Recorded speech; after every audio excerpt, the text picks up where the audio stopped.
partir deste momento, você acompanha o que foi destaque na semana que passou aqui no Jornal Breve.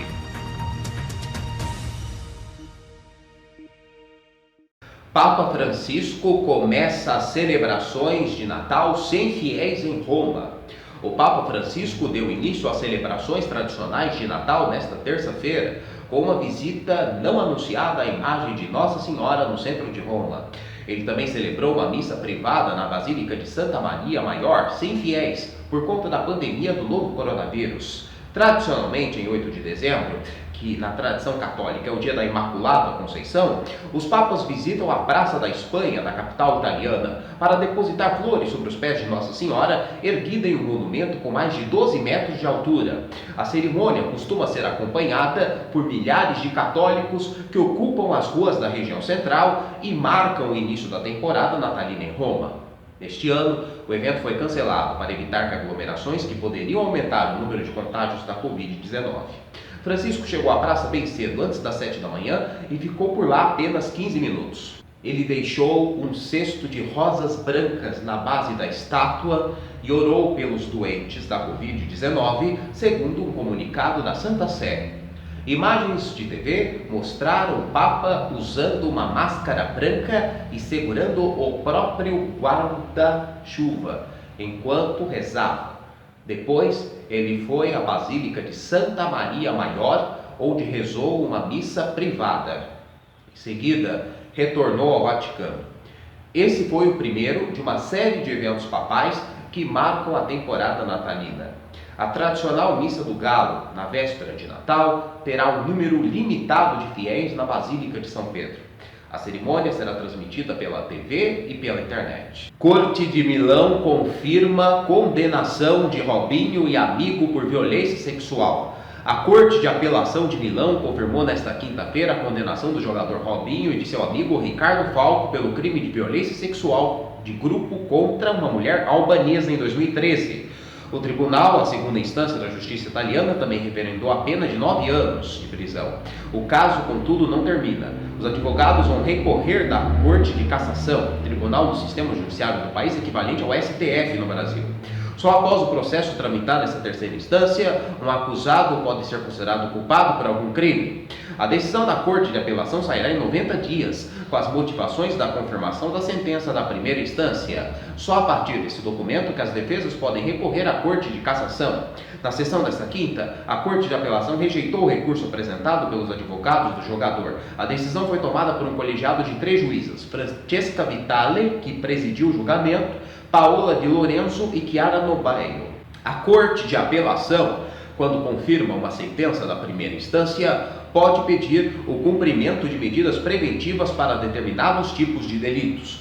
O mais comum é isso acontecer com os condenados por crimes relacionados à máfia, mas também está previsto para os casos de violência sexual de grupo. Com a condenação de Robinho na segunda instância, o tribunal pode solicitar a sua detenção antes do julgamento definitivo na Corte de Cassação. Mas, como o jogador reside no Brasil e o país não extradita seus cidadãos, o judiciário italiano teria de emitir um mandado internacional de prisão para ser encaminhado ao Estado brasileiro. Uma outra possibilidade é o mandado ser cumprido quando o jogador eventualmente pisar em algum país europeu. O jogador e seu amigo são acusados e condenados em 2 instâncias por abusar sexualmente de uma mulher albanesa em boate Sil Café, em Milão, em janeiro de 2013. À época, Robinho era um dos principais jogadores do Milan. Após ser exonerado, ex-ministro do Turismo reafirma lealdade a Bolsonaro. Depois de ser exonerado do cargo de ministro do Turismo pelo presidente Jair Bolsonaro, Marcelo Álvaro Antônio fez agradecimentos públicos ao presidente. Nas redes sociais, o agora ex-ministro chamou Bolsonaro de amigo e irmão e reafirmou sua lealdade ao mandatário. Sua exoneração do cargo foi publicada na madrugada desta quinta-feira no Diário Oficial da União. Na plataforma, Álvaro Antônio publicou uma foto na qual aparece ao lado de Bolsonaro. Reafirmo meu compromisso de seguir trabalhando com ética, respeito e lealdade ao presidente Bolsonaro e ao meu amado Brasil, afirmou, conforme mostrou o Estadão. A troca na pasta do turismo ocorreu após Antônio ter exposto em um grupo de mensagens as articulações do governo para influenciar a sucessão do atual presidente da casa, Rodrigo Maia. O agora ex-ministro disse que o general Luiz Eduardo Ramos, na Secretaria de Governo, ofereceu a pasta do turismo ao Centrão em troca de apoio ao candidato do Planalto. Em um grupo de WhatsApp formado por ministros, ele escreveu: "Não me admira o senhor ministro Ramos ir ao presidente pedir minha cabeça. A entrega do Ministério do Turismo ao Centrão para obter êxito na eleição da Câmara dos Deputados." Ao demitir Álvaro Antônio, o presidente o repreendeu por ter exposto divergências em um grupo de WhatsApp e disse que as diferenças deveriam ser resolvidas pessoalmente, não em público.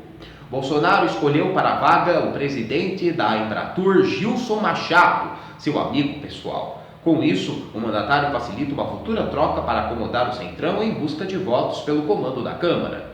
O Ministério do Turismo é bastante cobiçado pelo grupo que se aproximou do governo em troca de cargos. Padre Robson e mais 17 se tornam réus por desvio de dinheiro.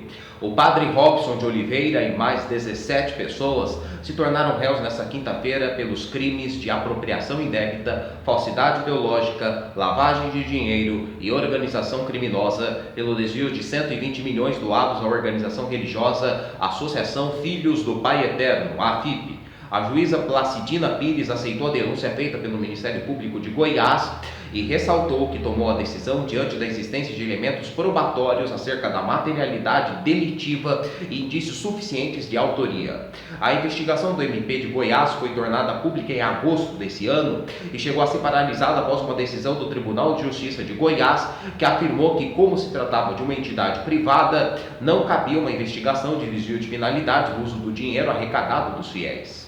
No entanto, no dia 4 de dezembro, o presidente do TJ de Goiás, Walter Carlos Lemes, autorizou que a investigação fosse retomada e a juíza Pires determinou nesta quinta que o material apreendido volte para o MP. Segundo a denúncia dos promotores, o padre Robson comandava uma organização criminosa que desviava o dinheiro dos fiéis que deveria ser usado na construção da Basílica Católica na cidade de Trindade para empresas particulares e na compra de uma casa de mais de R$1 milhão. A defesa do religioso continua afirmando que ele é inocente e que ele está tranquilo com o andamento do processo porque não há nenhuma ilegalidade. Joe Biden e Kamala Harris são eleitos personalidade do ano da revista Time.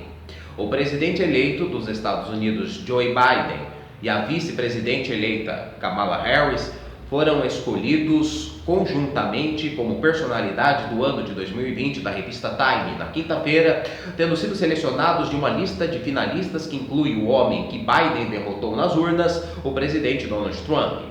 O ex-vice-presidente democrata e sua colega de chapa, uma senadora da Califórnia, cuja eleição rompeu barreiras de gênero e raça, ofereceram juntos uma restauração e uma reforma em uma única chapa, disse a Time em um perfil da dupla publicado na internet, juntamente com seu anúncio.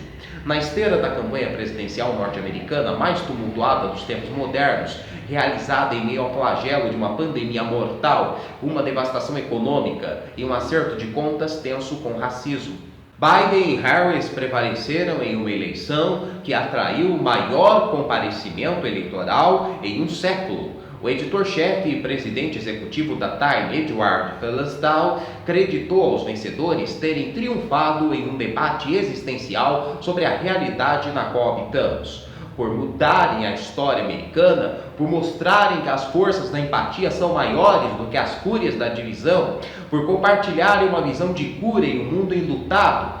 Joe Biden e Kamala Harris são a personalidade do ano de 2020 da revista Time. Trump, o 45º presidente norte-americano e a personalidade do ano de 2016 da Time, honraria que recebeu um mês depois de sua vitória como candidato republicano. Estava entre os outros 3 finalistas no páreo neste ano, disse a revista. A Time iniciou a tradição em 1927. A ativista climática, então adolescente Greta Thunberg, se tornou a pessoa mais jovem a receber a homenagem no ano passado. Dória diz que vacinação contra a Covid-19 em São Paulo começa no dia 25 de janeiro. O governo de São Paulo disse nesta segunda-feira que o plano de vacinação com a Coronavac começa no dia 25 de janeiro de 2021. O primeiro grupo a receber a vacina contra o coronavírus engloba profissionais de saúde, indígenas e quilombolas de todo o estado. Produzida pelo laboratório chinês Sinovac em parceria com o Instituto Butantan, a vacina ainda está na terceira fase de teste, em que a eficácia precisa ser comprovada antes de ser liberada pela Anvisa, Agência Nacional de Vigilância Sanitária. Segundo o anúncio, a primeira fase da vacinação será voltada ao grupo prioritário, que também inclui idosos com 60 anos ou mais, e dividida em 5 etapas. De acordo com o governo, 9 milhões de pessoas serão vacinadas nessa primeira fase. Durante o coletivo, o secretário de Saúde, Jan Gorsteichen, disse que o Estado tem a quantidade necessária de insumos para garantir que o programa ocorra no prazo previsto. De acordo com o governo, o Estado já possui 5,2 mil postos de vacinação nos 645 municípios paulistas. O objetivo é ampliar o total para até 10 mil pontos de vacinação com a possível utilização de escolas, quartéis da PM, estações de trem e terminais de ônibus, farmácias e sistemas drive-thru. O custo estimado da lógica do programa é de 100 milhões de reais. O governo também anunciou que 4 milhões de doses serão vendidas para outras regiões do país. Segundo Dória, 8 estados já manifestaram interesse. Entretanto, o governador citou nominalmente apenas o prefeito eleito da cidade do Rio de Janeiro, Eduardo Paes, e da cidade de Curitiba, Rafael Greca. O governador disse esperar que a Coronavac seja incluída no Programa Nacional de Imunização, mas garantiu que o cronograma estadual será mantido independentemente das datas estipuladas pelo governo federal. O secretário de Saúde defendeu ainda que a vacina será destinada aos brasileiros, mas não explicou de que forma o governo paulista pretende fazer para ampliar o acesso de toda a população. Para que a vacina comece a ser distribuída, é necessário que o Instituto Butantan envie um relatório à agência que o órgão aprove o uso do imunizante. De acordo com o Butantan, a previsão é de que as informações sejam enviadas até o fim dessa semana e que a Anvisa decida se a Coronavac cumpre ou não todos os requisitos para aplicação até a primeira semana de janeiro. Durante a coletiva, o governo também confirmou que o envase da matéria-prima recebida na última quinta começou a ser feito nesta segunda. No dia 2, a Anvisa disse que irá aceitar que empresas desenvolvedoras de vacinas contra a Covid-19 solicitem uso emergencial no Brasil e divulgou os requisitos para o pedido. O uso emergencial é diferente do registro sanitário, que é a aprovação completa para uso do imunizante. O registro definitivo depende de mais dados e da conclusão de todas as etapas de teste da vacina. Por conta dos embates políticos, o governo de São Paulo oficializou o programa de vacinação estadual, que será realizado sem apoio do governo federal. Segundo o diretor do Instituto Butantan, Dimas Covas, o governo de São Paulo entrará com pedido de registro da Coronavac na Anvisa e também pretende fazer a solicitação para uso emergencial. Na semana passada, porém, o diretor chegou a afirmar que o governo estava muito próximo de obter o registro e que não seria necessário pedido emergencial. O governo de São Paulo já recebeu 120 mil doses prontas da vacina, além da carga de insumos que pode virar até 1 milhão de doses. Os insumos são os ingredientes necessários para a finalização da vacina no país. Caberá ao Butantan concluir a etapa final de fabricação. Ao todo, pelo acordo fechado, o Butantan receberá do laboratório chinês 6 milhões de doses prontas para o uso e vai formular e envasar outras 40 milhões de doses. A governadora do Rio Grande do Norte negocia a compra de doses da Coronavac. A governadora do Rio Grande do Norte, Fátima Bezerra, negocia com o governo de São Paulo a aquisição de doses da vacina Coronavac para a imunização da população do Rio Grande do Norte. Informação foi confirmada pela assessoria da governadora ao G1. O número de doses que seriam compradas, no entanto, não foi divulgada. A vacina ainda está na terceira fase de teste, em que a eficácia precisa ser comprovada antes de ser liberada pela Agência Nacional de Vigilância Sanitária. Fátima participa da reunião do Fórum de Governadores com o Ministério da Saúde nesta terça-feira e conversou com o governador João Dória sobre o assunto. O encontro foi em formato virtual. A governadora ainda deverá ir a São Paulo para ter uma reunião com o presidente do Instituto Butantan, Dimas Covas.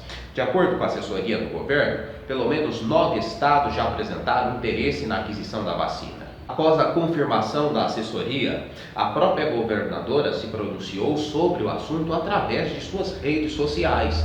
Embora o RM não tenha um plano para a produção de qualquer uma das vacinas em fases de teste, o governo diz que tem trabalhado para estar à frente na questão logística para recebimento, distribuição e aplicação de vacinas contra a Covid-19.